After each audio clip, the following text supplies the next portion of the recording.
Magandang tanghali po sa inyo mga kapatid ko sa Panginoong Hesukristo. Muli po, ako'y nagpapasalamat sa Diyos dahil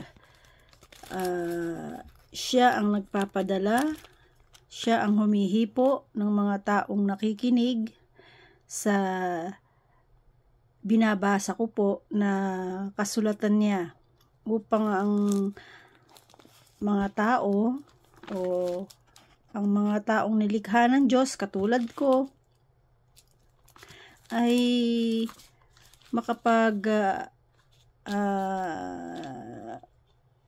meditate, makapagnilay-nilay sa mga pangyayari po sa buhay natin ngayon sa buong mundo. Dahil po nangyayari po na po lahat ang mga sinabi ng Panginoong Hesus. Nangyayari na po lahat ang mga inireveal niya sa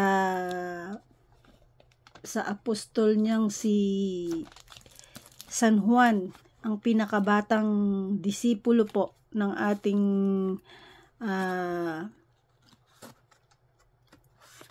Panginoong Hesukristo nung siya'y bumaba sa lupa.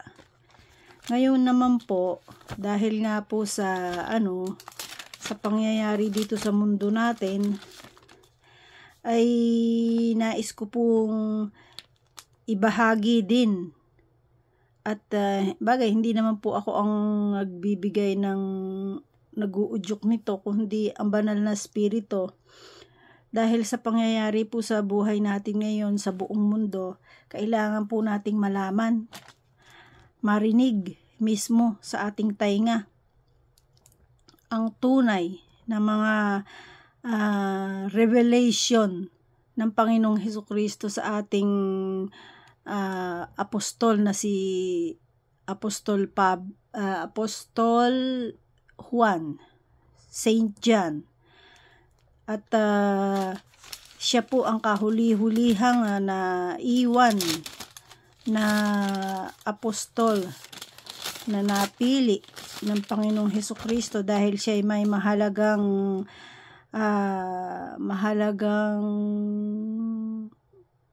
task, mahalagang gagawin. At ito nga po yung ang revelasyon ng Panginoong Hesukristo kay San Juan. Ngayon po ay yung pong mga continuation natin ng Hebreo, ng Matthew, ng Job ay i-re-record din po natin yon. Subalit ito po muna ang pahayag po sa ayon sa pangyayari po sa buhay natin ngayon sa buong mundo, kung ano nangyayari, ay maganda rin po na maintindihan natin at marinig. At nais ko po munang mag-pray bago tayo magsimula, kaya po samahan nyo ako. At kung mayroon po kayong mga kahilingan, mga pinagpe-pray, naniniwala po ako na kasama natin ang banal na spirito, kaya anuman ang lahat ng ating mga ninanais malaman ay tunay na ating maintindihan sa pamagitan ng salita ng ating Diyos na nasusulat. Na ito pong babasahin ko ngayon ay ang mga kalooban ng Diyos na sinabi ng Panginoong Hesukristo na inireveal niya sa kay Apostol Juan. Kaya po sisimulan ko ito, pero po bago ko simulan ay mag-pray muna po tayo. O Diyos Ama sa langit, Diyos na buhay at takila, Diyos ng aming mga ninunong si Abraham, Isaac at Jacob, at Diyos ng mga nakikinig, umuunawa ng iyong mga salita at nagnanais na makasunod sa buhay na ito ngayon sa mundong ito. At Diyos rin po na aking nakilala at ipinakikilala, Diyos ng aming mga ninunong si Abraham, Isaac at Jacob, na Diyos din po na nagpakilala kay Moses, Diyos na buhay at dakila, nag-iisa at makapangyarihang Diyos na sumasalangit, sa pangalan po ng aming Panginoong Hesus, narito po kami at handang makinig, at ako po'y handang magbasa para sa nakararami at para sa ikabubuti ng iyo pong mga nilalang na nagnanais po na maintindihan ang iyong tamang kalooban at maka-analyze din po sa mga pangyayari sa buhay na nangyayari po ngayon na present sa mundong ito, sa lahat ng parte ng mundong ito, na kung ano po ang mga nararanasan sa bawat parte ng mundong ito ay magkaroon po sila ng kaalaman at maintindihan nila na ang pangyayaring ito ay tunay na magaganap.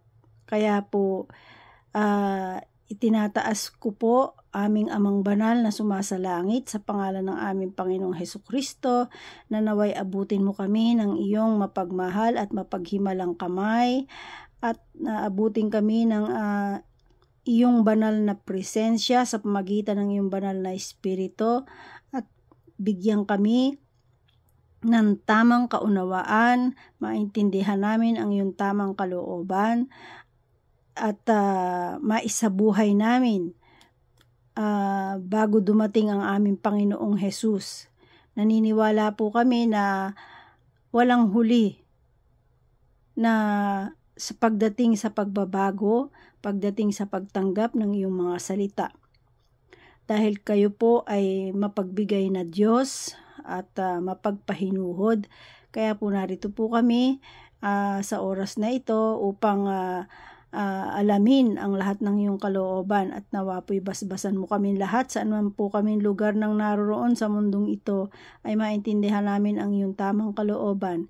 Ito po ang aming samot dalangin sa pangalan ng aming Panginoong Hesukristo, na aming Panginoon at nag-iisang tagapagligtas. At ganun din po sa lahat kong mga kapatid, kamag-anakan, sa lahat ng parte ng mundong ito, kaibigan, teacher, kasamahan sa trabaho, at mga kapatid sa Panginoong Hesus. Ganun din po ang aking anak, ay abutin kayong lahat ng mapaghimala at mapagpala at makapangyarihang kamay ng ating Panginoong Diyos Ama sa langit na nag-iisa at buhay, dakila, tanging Diyos na mapaghimala sa pamagitan ng ating Panginoong Hesukristo na nag-iisang anak ng ating Diyos Ama, na siya nating Panginoon at tanging tagapagligtas. At sa tulong po ng banal na Espiritu ay tayo po ay magsisimula na makinig sa tamang kalooban ng ating Diyos upang ating maisabuhay sa ating buhay sa araw-araw. Salamat po, Ama. To all glory is all yours in the name of your Son, Jesus Christ, our King and Savior, by the fellowship of the Holy Spirit. Amen. Ito po, mag-uumpisa po akong magbasa. At dito po, ang nakalagay po dito sa aking Biblia ay ang pahayag kay Juan. So, dito po ang pahayag kay Juan ay sa panimula po, nakalagay po dito na ito ay isinulat noong kasalukuyang inuusig ang mga Kristiyano dahil sa kanilang pananalig kay Hesukristo bilang Panginoon. Ang pangunahing layunin ng sumulat ay bigyan ng pag-asa at lakas ng loob ang kanyang mambabasa at payuhan sila na manatiling tapat kahit sa panahon ng paghihirap at pag-uusig. Ang malaking bahagi ng aklat ay binubuo ng ilang pahayag at pangitaing inilalahad bilang sagisag ng katotohanan. Nauunawaan ito ng mga Kristiyano ng panahong iyon, subalit mananatiling hiwaga sa ibang mananampalataya tulad ng paksa ng isang tugtugin. Ang mga paksa ng aklat na ito ay inuulit-ulit sa ibang paraan sa pamagitan ng iba't ibang pangitain. Bagamat nagkakaiba-iba ng palagay tungkol sa mga detalye ng pagbibigay kahulugan, ang pangunahing paksa ng aklat na ito ay malinaw. Lulupigin ng Diyos ang kanyang mga kaaway, kabilang si Satanas sa pamagitan ni Kristo, at gagantimpalaan ang kanyang mga anak na tapat. O ayan po, maliwanag po ang nasusulat na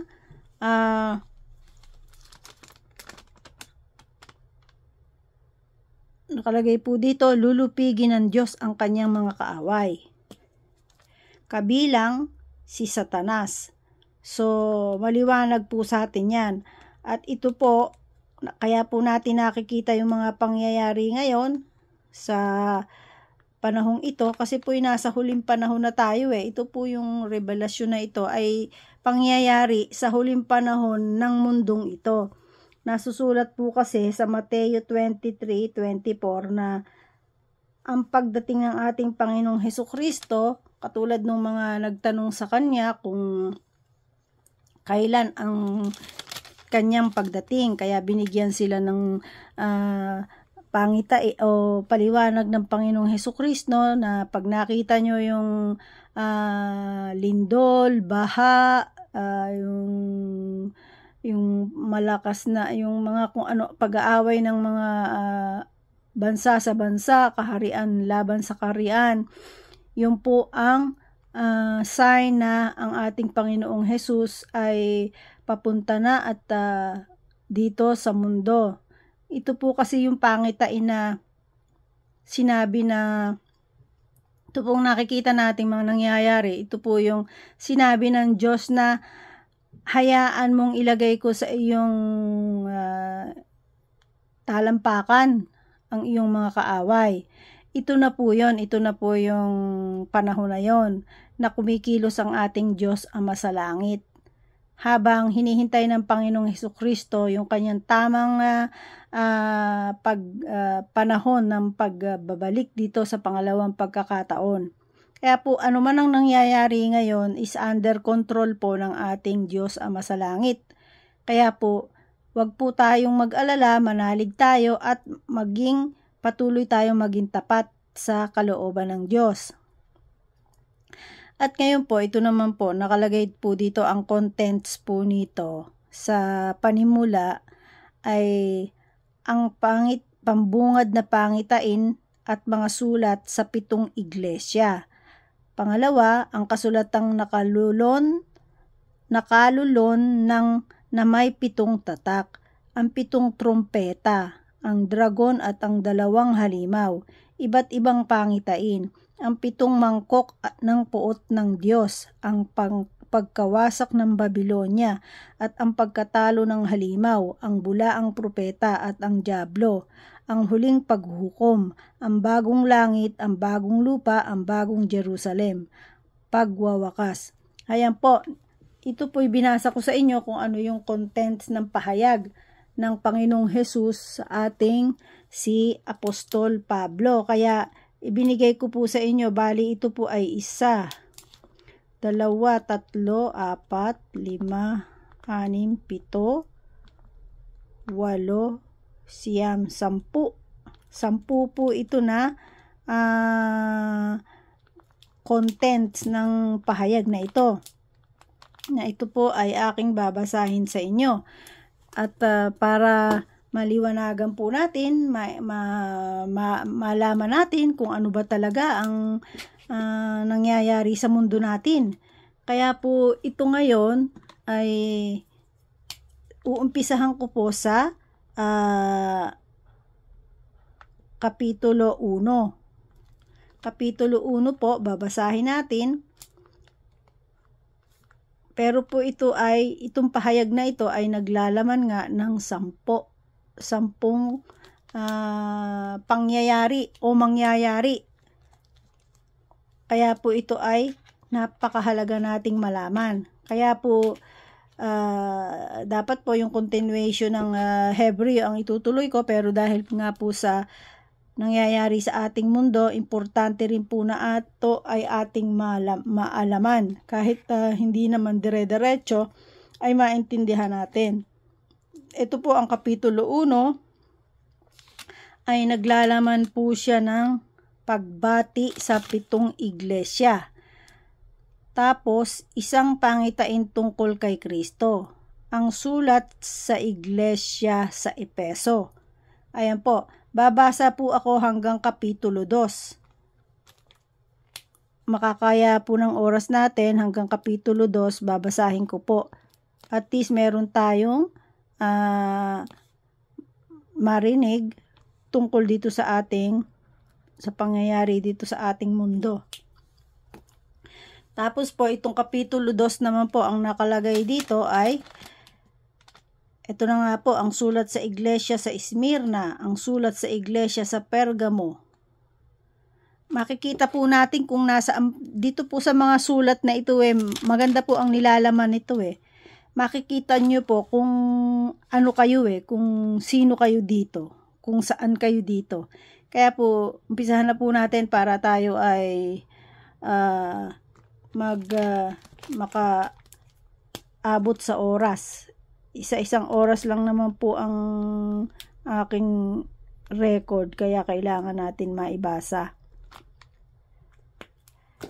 Ito po, Kapitulo 1, ang pahayag kay Juan. Ito ang pagpapahayag ng Diyos kay Hesukristo at kanya namang inihayag kay Juan, na alipin niya sa pamamagitan ng anghel.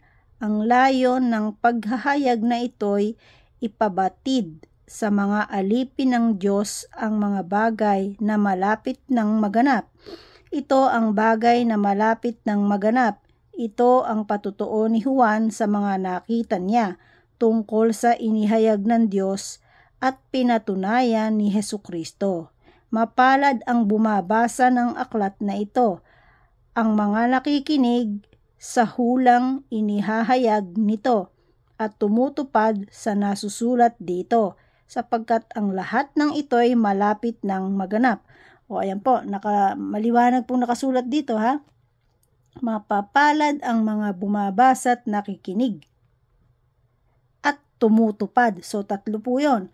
Mapapalad ang mga bumabasa ng aklat na ito, bumabasa, nakikinig sa hulang inihayag nito, at tumutupad sa nasusulat dito. Ayan po, maliwanag po yung nakasulat. Ano po? Maliwanag nakikinig, sumusulat, nakikinig, bumabasa, at tumutupad. So, ibig po sabihin, ganito po yun. Katulad ko, nagbabasa ako, nakikinig ako, nag-aaral ako. At the same time, lahat po ng nababasa ko, ina-apply ko sa buhay ko. Kaya po napapatunayan ko na buhay at totoo ang salita ng Diyos at ang salita niya ay buhay, magpakailan-kailanman. At totoo po na ang sabi niya, mawawala ang mundo, lahat ng bagay dito, subalit ni isang tuldok sa kanyang salita ay hindi magbabago o hindi mawawala. Yan po ang katotohanan. So, ito pong pangalawa, pagbati sa 7 iglesia. Ito na po yung sulat. Buhat kay Juan sa 7 iglesia sa Asya. Sumainyo ang pagpapala at kapayapaan mula sa Diyos. Diyos sa kasalukuyan, sa nakaraan at siyang darating, at mula sa 7 espiritong nasa harap ng kanyang trono, at mula kay Hesukristo, ang tapat na saksi, ang unang nabuhay sa mga patay, at hari ng mga hari ng lupa. Iniibig niya tayo, at sa kanyang pagkamatay ay pinalaya niya tayo mula sa ating mga kasalanan. Ginawa niya tayong isang liping maharlika upang maglingkod sa Diyos at kanyang Ama bilang mga saserdote. Kay Hesukristo ang kapurihan at kapangyarihan magpakailanman. Amen. Pakatandaan ninyo, darating siyang nasa mga alapaap, makikita ng lahat, pati ng umulos sa kanyang tagiliran. Dahil sa kanya, iiyak ang lahat ng lipi sa lupa. Magkakagayon nga. Amen. O ayan po. Dito naman po ang nasusulat dito, Sabi po ni Apostol Pablo, ni Apostol Juan, mapapalad tayo na mga sa kasalukuyan sa mga yung ito po, sumain nyo ang pagpapala sa kapayapaan, yun pala, mula sa Diyos. Diyos sa kasalukuyan, sa nakaraan at siyang darating. So meaning, ang ating Diyos Ama ay katulad na sinabi ko kanina na katulad din ng kanyang salita na hindi magbabago at hindi mawawala. So siya ay Diyos noon, ngayon at magpakailan-kailanman. At mula sa Panginoong Hesukristo at sa mga tapat na saksi ay siya po ang unang nabuhay. Kasi po yung pong pagkabuhay ng ating Panginoong Hesukristo, may ibig sabihin po yun. Kasi po tayong tao, isang beses mamamatay at ayon din po sa Panginoong Hesus ay mayroong matitirang buhay sa pagbabalik niya. Yun po ang sabi ng Panginoong Hesukristo dahil paiikliin ng Diyos Ama ang panahon. So hindi niyo po ba napapansin, napakabilis ng panahon natin? Parang kailan lang, July, ngayon August na. Di po ba? Parang kailan lang yung anak ko, baby pa, ngayon ang laki na. Binata na. At may katwiran ng sarili. Di ba? Hindi katulad nun na pag saan mo ayain, susunod lang, tuwan-tuwa. Ngayon, magpapagod ka na magsalita para ayain siya, pero hindi dahil siya'y malaki na. Parang ganun po ba? Sobrang bilis po talaga ng panahon. Kaya hindi tayo makapagtataka na tunay na sinabi ng Panginoong Hesukristo sa kanyang aral na pabibilisan ng Diyos Ama ang panahon para sa mga hinirang. Kasi ito po mga hinirang na to, ito po yung mga taong sumusunod ng buong puso sa Diyos at tumutupad ng kanilang salita. At kasama na nga po ito yung mga apostol, yung mga disipulo ng ating Panginoong Hesukristo at yung mga talagang loyal po na sumunod sa ating Panginoong Hesukristo. Ngayon po, at nakalagay nga po dito na ginawa niya tayong isang maharlika. Yung pong pagkamatay ng ating Panginoong Hesukristo, siya naman po pagbibigay ng bagong buhay sa atin yon. Ngayon, yung pong mga nagbago, kung makasalanan ka, nagbago ka, at tinanggap mo ang Panginoong Hesukristo bilang iyong tagapagligtas, bago ka na. Kaya lang po, yun po ay kailangan patuloy mong aaralin yung mga aral ng Panginoong Hesukristo at patuloy mong isasabuhay. Hindi po porke nagbago ka, nagsisi ka, ganun lang yon. And then, anytime na magkasala ka, okay lang. Hindi po ganun yon. Kasi pag po tayo ay binago na ng Diyos Ama at binigay tayo sa Panginoong Hesukristo, kasi ayon sa Panginoong Hesukristo, ang mga tumatanggap sa Panginoong Hesukristo ay ang Ama ang nagpapadala sa Kanya.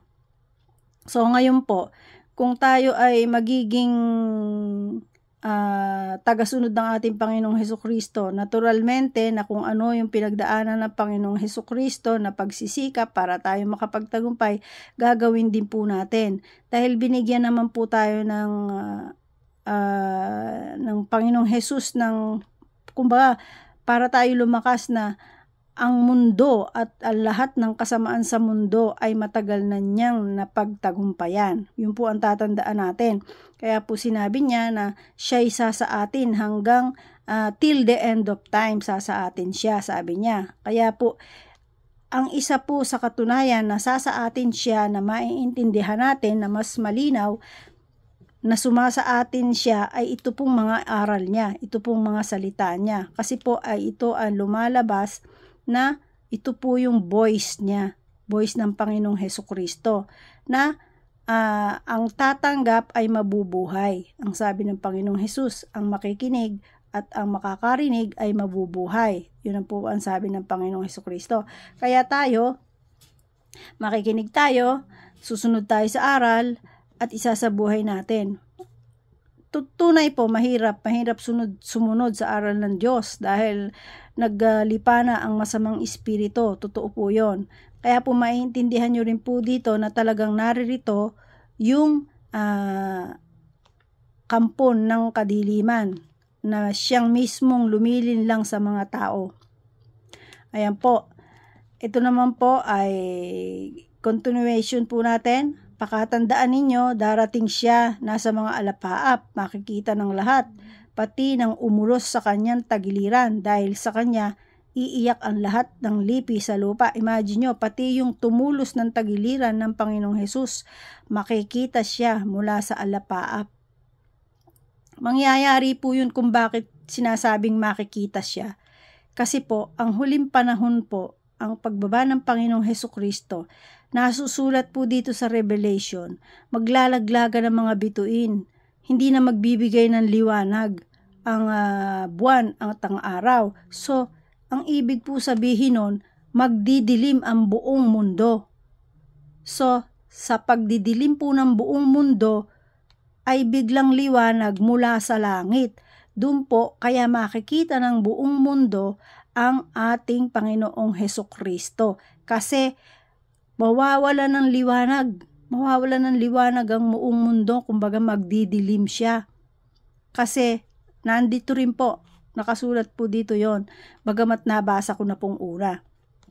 Kaya po, sa pagdadating ng Panginoong Hesukristo, syempre na siya yung liwanag na lalabas mula sa alapaap, tapos madilim na mundo. Kaya walang taong hindi makakakita sa kanyang pagdadating. Kaya po eto, magkagayon nga, sabi niya po, dito nakalagay, ako ang Alpha at ang Omega, wika ng Panginoong Diyos na makapangyarihan sa lahat, Diyos sa kasalukuyan, sa nakaraan at siyang darating. Ayan po. Nakalagay po dito, ang sabi ng Diyos, ako ang Alpha at ang Omega, wika ng Panginoong Diyos. Ito po ang Panginoong Diyos ay ang ating Panginoong Hesukristo Kasi po, siya po ay tinawag ng ating Diyos na Diyos din. Dahil siyempre, anak siya ng Diyos. Katulad po ng naipaliwanag ko sa nakaraan. Kaya po ang nakalagay dito, iiyak ang lahat ng lipi sa lupa, magkakagayon nga. Amen. O nakalagay po dito sa 8, sa Kapitulo 1, verse 8, ako ang Alpha at ang Omega, wika ng Panginoong Diyos na makapangyarihan sa lahat, Diyos sa kasalukuyan at sa nakaraan at siyang darating. O ayan po, isang pangitain tungkol kay Kristo. Ako'y si Juan, ang inyong kapatid na kasama ninyo sa paghihirap, paghahari, at pagtitiis. Dahil sa pakikipagkaisa kay Jesus, itinapon ako sa pulo ng Patmos, sapagkat ipinangaral ko ang salita ng Diyos, at ang katotohanan inihayag ni Jesus. Noong araw ng Panginoong kinasihan ako ng Espiritu at narinig ko mula sa aking likuran ang isang malakas na tinig, na parang tunog ng trumpeta. Ang sabi, isulat mo ang iyong nakikita at ipadala mo sa 7 iglesia sa Epeso, Esmirna, Pergamo, Tiatira, Sardis, Philadelphia at Laodicea. So bali po ito yung binabasa natin, ito po yung sinabi ng anghel na isulat ni Apostol Juan sa nakikita niya yung sa kanyang, kasi po yung parang iniakyat yung po kasing pangitain siya, yung pangitain na talagang nakikita niya. Nagising siya pero nakikita niya yung mangyayari. Ganun po. Lumingon ako upang tingnan ang nagsasalita at nakakita ako ng 7 ilawang ginto. Nakatayo sa gitna ng mga ito ang isang animoy lalaki, nakadamit ng abot sakong at may pamigkis na ginto sa kanyang dibdib, kasimputi ng bulak o niebe ang kanyang buhok, at nagniningas na parang apoy ang kanyang mga mata. Kumikinang ang kanyang mga paa na parang tansong dinalisay sa pugon, at pinakintab. Animo ugong ng tubig ng isang malaking talon ang kanyang tinig, may hawak siyang 7 bituin sa kanang kamay at lumalabas sa kanyang bibig ang isang matalas na tabak na 2 ang talim. Ang kanyang mukha ay nakakasilaw na tulad ng araw sa katanghalian. O ayan po, maliwanag po Ito po yung nakita ni San Juan na itsura ng ating Panginoong Jesus sa langit. Sa langit na po ito. Nakita, kasi po iniakyat ang espiritu bali ng San Juan Nakita niya lahat kung ano yung nakikita niya. Kaya sabi nga po ng Panginoong Jesus, tinig ng Panginoong Jesus na isulat mo ang lahat ng iyong nakikita. Kaya po isinulat naman ni San Juan. Kaya po nakita na po ni San Juan ang itsura na ng ating Panginoong Jesus. Hindi na siya yung rebulto, yung estatwang dinadasalan ng iba na nakapako pa. Tatandaan po natin, yung pong nakapako na yon, hindi na po ang Panginoong Jesus yon. Kaya kung bakit marami pa rin ang nagdadasal doon. Kaya nga po pinagbawal na huwag tayong sumasamba sa mga rebulto na ginawa ng kamay ng tao. Yung po'y ginawa ng kamay ng tao at iminukalan po ng ating Panginoong Hesukristo. Kaya po, huwag tayong padaya. Yun po ang kabilit-bili ng Panginoong Jesus. Ngayon po, eto po, nakalalagay dito ang talagang tama na itsura ng ating Panginoong Jesus. Na siya ay may bigkis na ginto sa kanyang dibdib. Kasing puti ng bulak o ng niebe ang kanyang buhok at nagniningas na parang apoy ang kanyang mga mata. Kumikinang ang kanyang mga paa na parang tansong dinalisay sa pugon at pinakintab animo ugong ng tubig ang isang malaking talon ang kanyang tinig. May hawak siyang 7 bituin sa kanang kamay at lumalabas sa kanyang bibig ang isang matalas na tabak na 2 ang talim. Ang kanyang mukha ay nakakasilaw na tulad ng araw sa katanghalian. Kung kayo po, titigan nyo po ang araw sa katanghaliang masinag na masinag. Yon, ganun-ganun ang mukha ng Panginoong Jesus. Tapos, ang kanyang mga mata ay parang mata ng apoy. Parang apoy. Yung sinag ng apoy po ba, ganun. Tapos, ang kanyang buhok, kung nakakita na kayo ng mga tupa, yung buhok ng tupa na maputing kulot-kulot na na parang tsaka yung snow. Diba, nakikita nyo yung snow, yung mga snow na nabubuo, na puti. Yun, parang ganun po. Kaya mai-imagine nyo na po ang itsura ng ating Panginoong Jesus Katunayan lang po na pinagtagumpayan niya na ang lahat ng kasamaan dito sa mundo at siya'y buhay na buhay. Hindi po siya yung nakapako. Tapos na po yun. Kaya po, magising na po tayo. Dumilat na po tayo at maintindihan natin kung ano yung talagang kasalukuyan. At ang kanya pong boses, ganito po ang kanyang boses. Lumubog po kayo sa tubig. Tapos kung may shower kayo, buksan niyo yung shower niyo. Ngayon, pag lumubog po kayo sa tubig, tapos nakabukas yung shower niyo, doon nakatapat sa tubig, pakinggan nyo yung ganun po ang boses ng ating Panginoong Hesukristo ayon dito sa Biblia, na para ba yung kung nakarinig kayo ng tubig ng malakas na lagaslas ng tubig, diba may mga ganyan, yung malakas na lagaslas ng tubig, diba pag bumabaha, merong yung tubig na napakalakas-lakas ng lagaslas na kung tawagin na yung tinig ng tubig. Oo, tama, yung ugong ng tubig. Ganun po ang boses niya. Nakasulat po dito, ayon kay San Juan.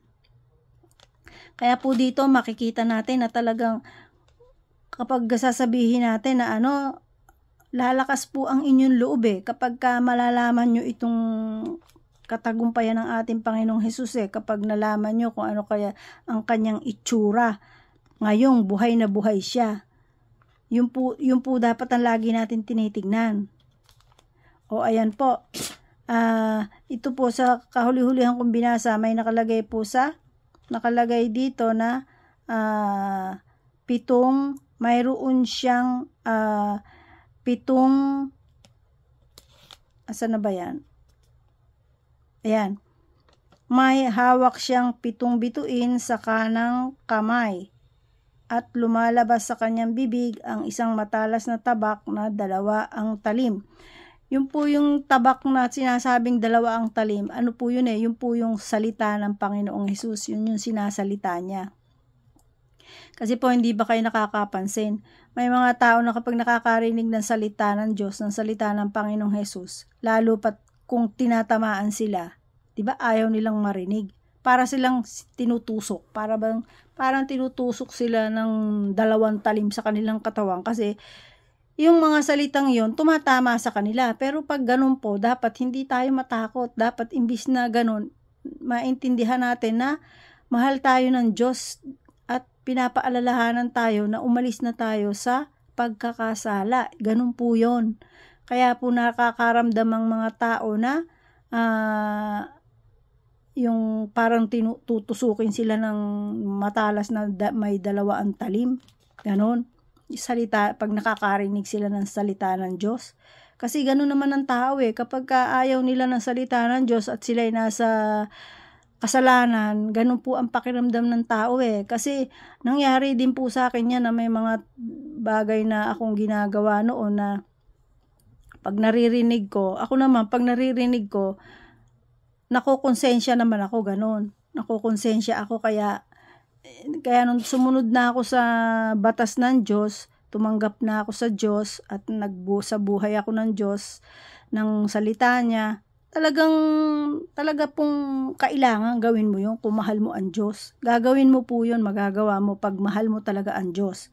At yun naman ang unang kautusan, mahalin natin ang Diyos ng buong puso, buong isip, buong kaluluwa. Kaya po, pakikita natin sa Diyos na mahal natin siya sa pamagitan ng pagsunod ng kanyang salita, ng kanyang turo, ng kanyang habilin, pagsunod ng kanyang kalooban.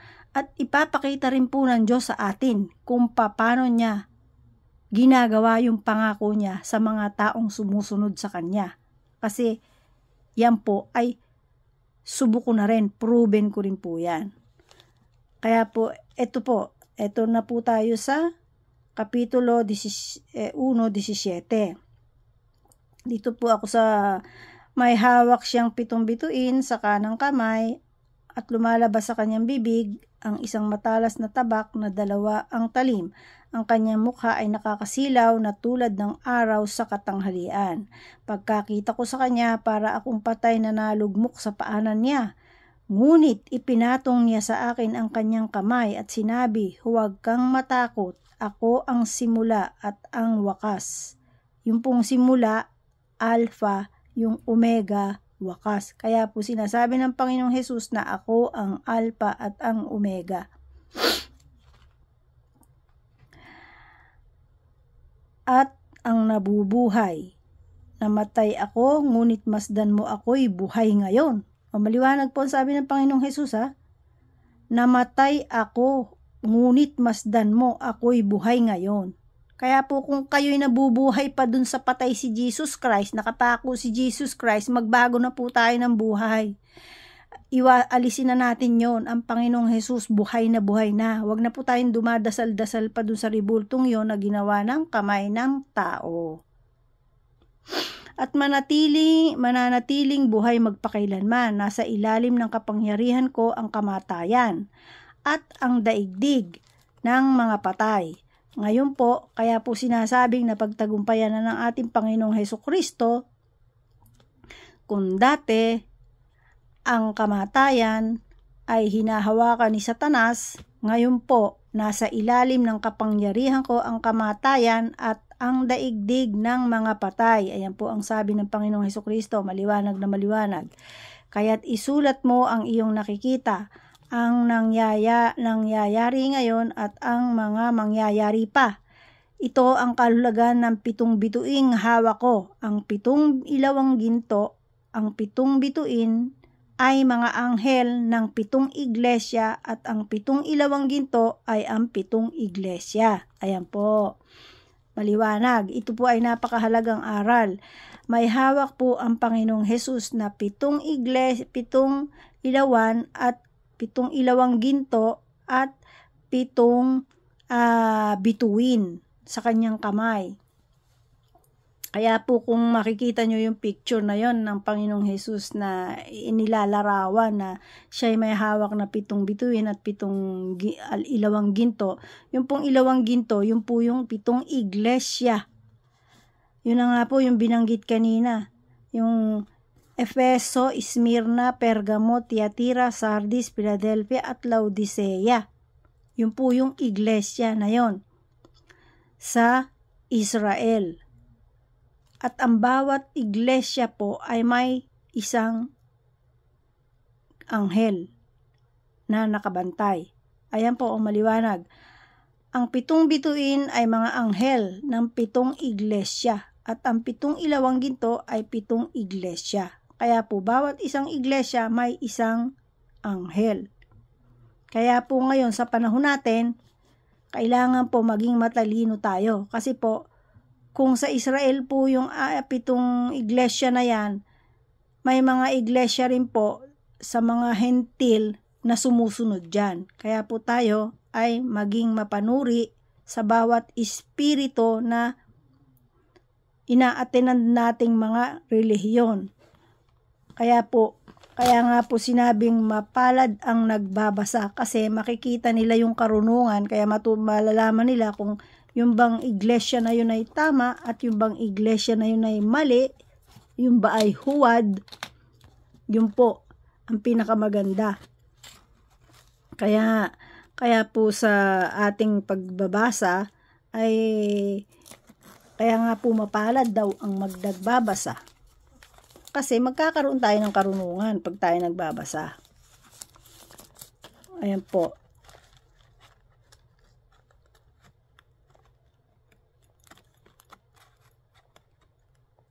Ayan. O ngayon po, andito na po tayo sa Kapitulo 2 naman tayo. Sa Kapitulo 2 po, ang sulat sa iglesia sa Epeso. Ito po ang gustong-gusto ko dito sa unang sulat sa Epeso Isulat mo sa anghel ng iglesia sa Epeso. Ito po, nakonsensya ako dito dito sa sulat na ito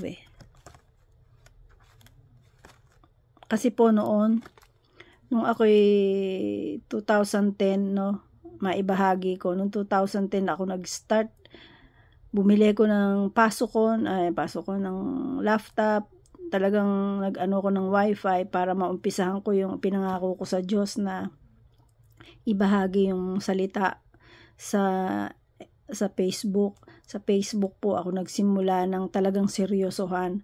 At ang dami kong naging na-counseling doon, kung saan bansa, kung saan dito sa Japan. At malaki ang naitulong, nakita ko po ang mga pagbabago.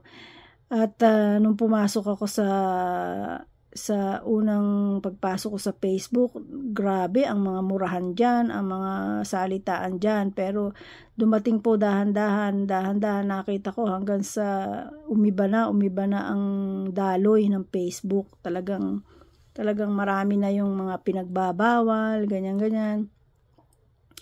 Kaya po sa totohanan lang, nung kada uuwi ako galing sa trabaho, bago ako matulog, mag-share ako sa Facebook.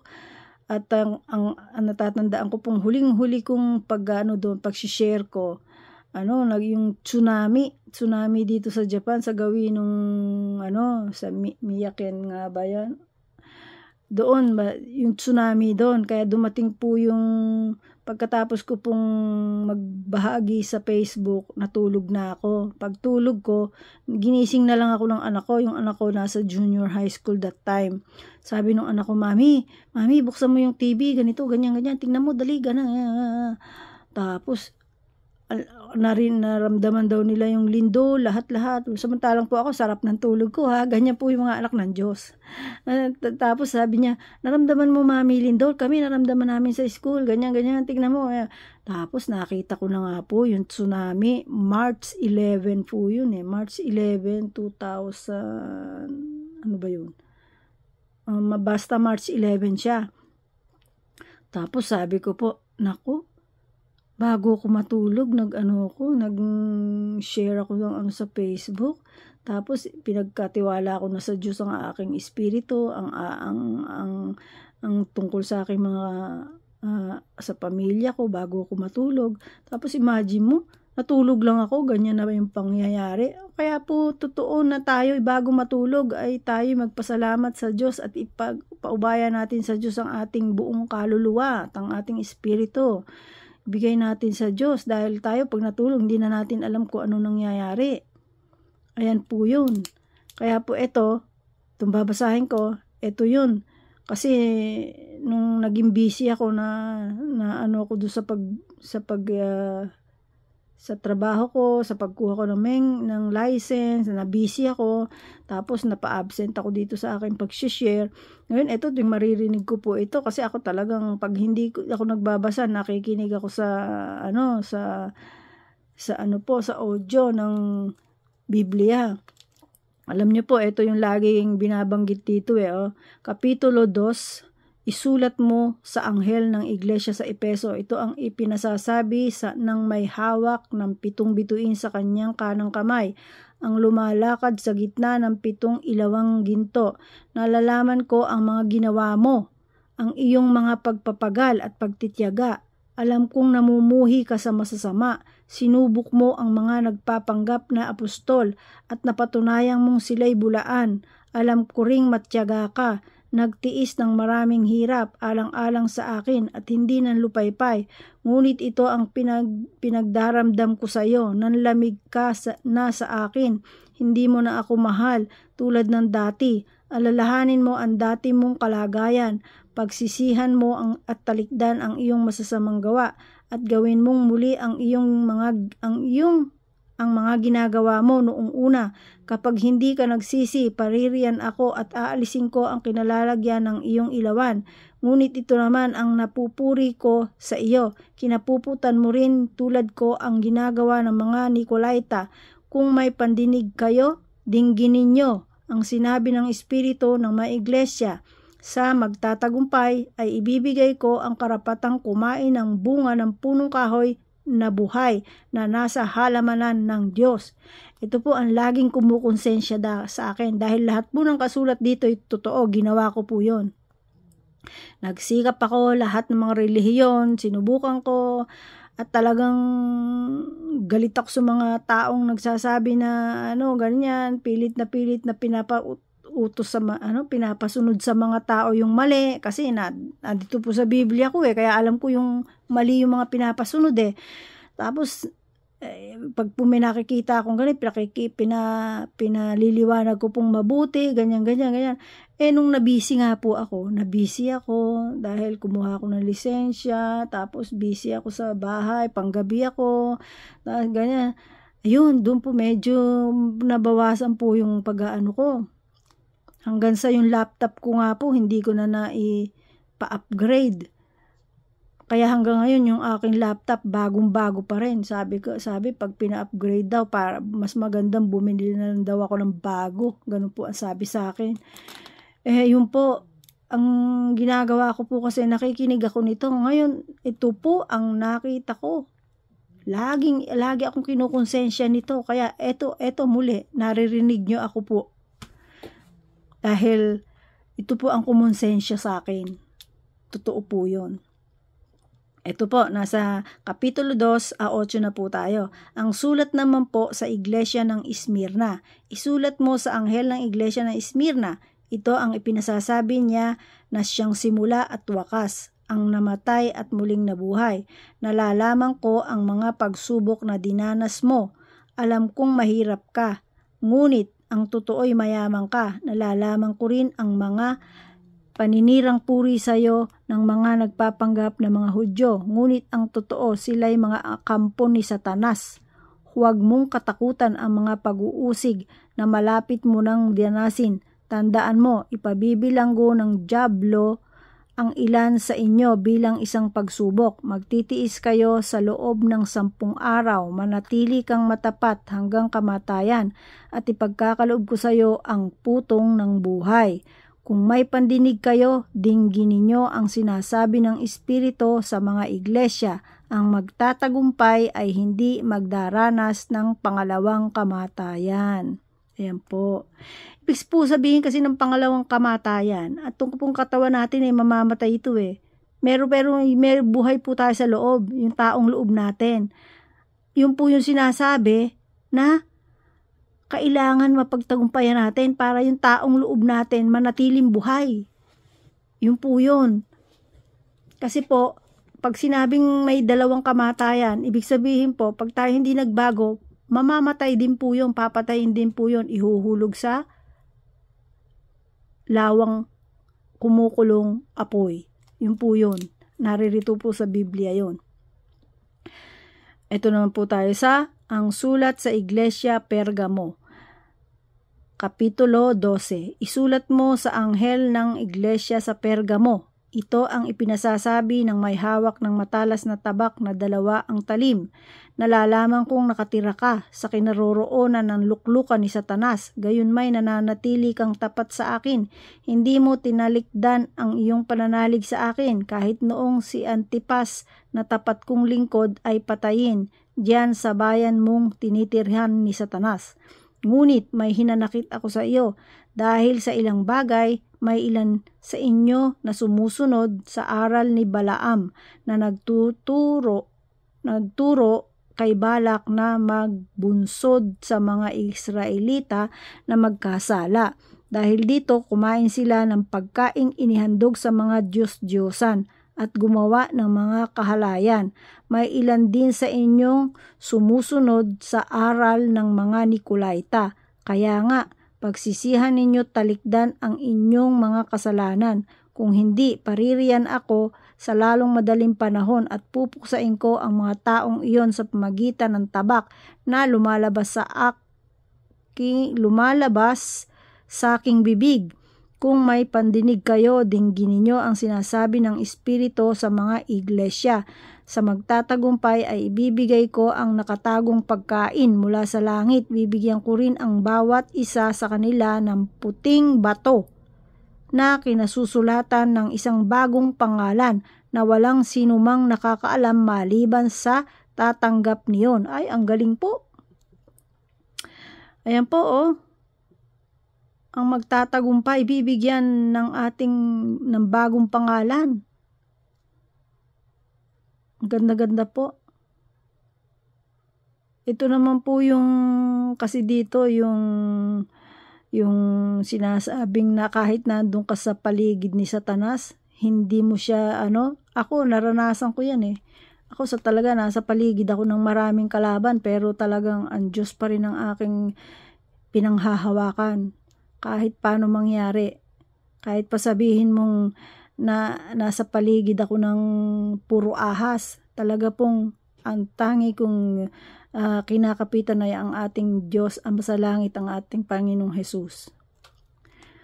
Ito naman po, ang sulat sa Iglesia Tiatira, Kapitulo 2, 18.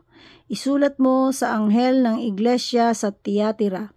Ito ang sinasabi ng anak ng Diyos na may mga matang nagniningas na parang apoy at mga paang kumikinang na parang tansong pinakintab. Nalalaman ko ang ginagawa mo, ang iyong pag-ibig, katapatan, paglilingkod at pagtsatsaga. Nalalaman kong higit kaysa noon una ang ginagawa mo ngayon.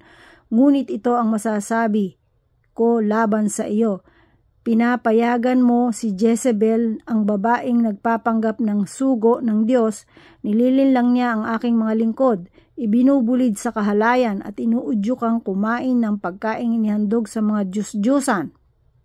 Pinibigyan ko siya ng sapat na panahon upang pagsisihan at pagtalikdan ang mahalay na pamumuhay. Ngunit ayaw niyang magbago. Pakinggan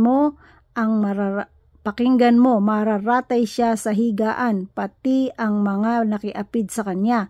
Magdarana sila ng matinding kahirapan kung hindi nila pagsisisihan ang kasamaang kanilang ginawa sa piling niya. Papatayin ko rin ang kanyang mga anak upang malaman ng mga iglesia na ako ang sumisiyasat sa puso't isip ng mga tao. butihin ko ang bawat isa sa inyo ayon sa inyong mga gawa. Ngunit ang ibang taga-Tiyatira na hindi nakikinig sa masamang turo ni Jezebel at hindi natuto ng tinatawag na malalim na lihim ni Satanas ay hindi ko bibigyan ng pasanin. Gayon may ingatan ninyong mabuti ang mga katangiang nasa inyo hanggang sa pagdating ko. Sa magtatagumpay ay tutupad ng kalooban ko hanggang wakas. Ibibigay ko ang pamamahalang gaya ng tinanggap ko sa aking ama, ang pamamahala sa mga bansa. Mamamahala siya sa pamagitan ng kamay na bakal at dudurugin niya ang mga bansa gaya ng pagdurog sa palayok. Ibibigay ko rin sa kanya ang tala sa umaga. Kung may pandinig kayo, dinggin ninyo ang sinasabi ng Espiritu sa mga iglesia. O ayan pa, maliwanag na maliwanag, ano? Talagang ang magtatagumpay, may mga parangal ang ating Panginoong Hesus. At nakita nyo rin po sa mga hindi susunod.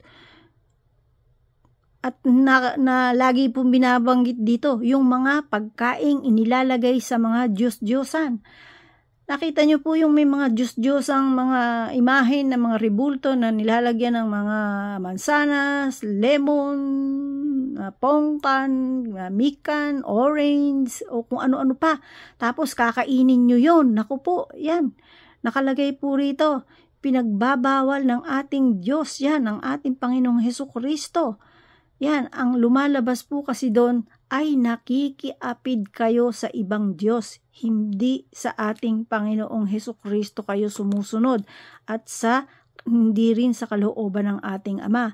Kaya maintindihan po natin nawa na ang pagsamba sa Diyos-Diyosan ay handito. At ang nagtataka lang ako ay hindi ito binabanggit sa mga relihiyon na lumuluhod sa mga kung ano-anong rebulto. Pati rebulto ni San Pedro, rebulto ni San Juan, pinaluluhudan. Kaya po sana magising na tayo. At kung hindi nyo po masyadong ulitin nyo po itong pakinggan itong binasa ko, maiintindihan nyong mabuti. Kaya po sabi ng Panginoong Hesukristo, kung may pandinig kayo, dinggin ninyo ang sinabi ng Espiritu sa mga iglesia. Ayan. Kaya po tayo, sa totoo lamang, ako po sa totoo lang ako rin ay lumaki sa Katoliko Lumaki rin po ako dun sa mga pagluhod-luhod ng ganun Kaya lang ang natatandaan ko lang po, pag sinabi ng lola ko, sige, luhod dyan o ganun yan, dasal-dasal dyan.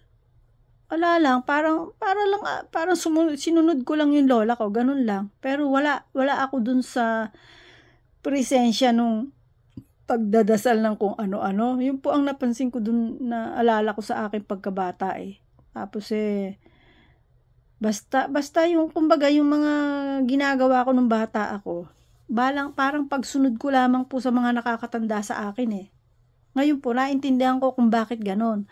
At saka ang isa pong ko nung bata ako, di po ba lahat ng mga bata pag dumarating yung Christmas, masasaya sila? Pero ako po, parang hindi ako masaya.